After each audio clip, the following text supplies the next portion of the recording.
هلا حبايب، طبعا جبت لكم قناه صاحبي. هاي القناه ينشر بها تحشيش وفلوقات وافلام قصيره. شرط منكم تشتركون من يمين وتوصلونا 1000 مشترك، لا تقصرون يا حبايب. يلا اشتركوا بي وقولوا من طرفي احبكم.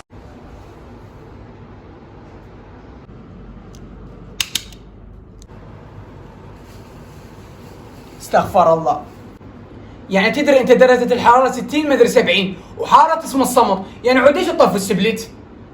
اولا هي بارده وتقتل من البرد، وثانيا السبلت 24 ساعه مشتغل من الصبح لليل، وانا اخاف علي يعطل. هسه شو تسوي انت؟ تروح تصعد لي الرمل فوق السطح، يلا بسرعه ابى بسز. بدت الكراوه التعبانه، امر لله.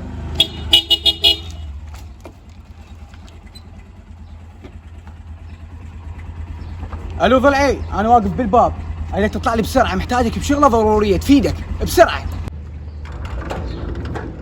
لك هلا بضلعي، هلا بالطلعات الزينه، هلا بالمعزوفات، هلا اليوم وين نروح؟ للمول؟ سندباد؟ وين يعني وين نروح؟ اقول لك ضلع من الاخير، عندك شيء؟ لا ما عندي شيء، بس وين نروح؟ انت بس اصعد وما عليك، اليوم انا اونسنك وانسى فول. العاد هاي يا ضلع، بس خلنا نبدل ملابس ولا بس وقف يا معود، خلنا نفهم منك. هو راح يبدل، هو ما يدري بروحه، لا حينكرب لا حينكرب.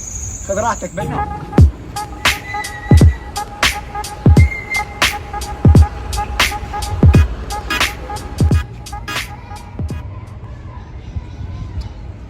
بشرفك مو كان نمرات الجزء الخايس.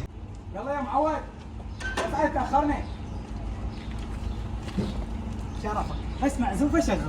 بس اصعد يا اخي، تاخرت انا. اصعد يلا اصعد ويا سادة احنا بخدمتكم. هاي علي احترينا الله.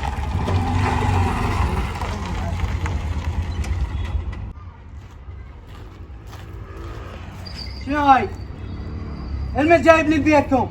يا معود، ابوي قال لي صعد الرمل فوق السطح وانا ما ادبرها بوحدي، تعرف يعني تضلعي لازم تساعدني شوي. يعني انت تريد تكربني؟ اي عادي، ترى ما هي بسرعه، ترى بسرعه. انت تعرف شنو الكراوه التعبانه؟ اي اعرفها. هي هاي الكراوه التعبانه. يلا ضلعي، ترى هي بسرعه نكمل بسرعه. يلا بلش. لا يا زمن وش باقي أكثر ما خذا.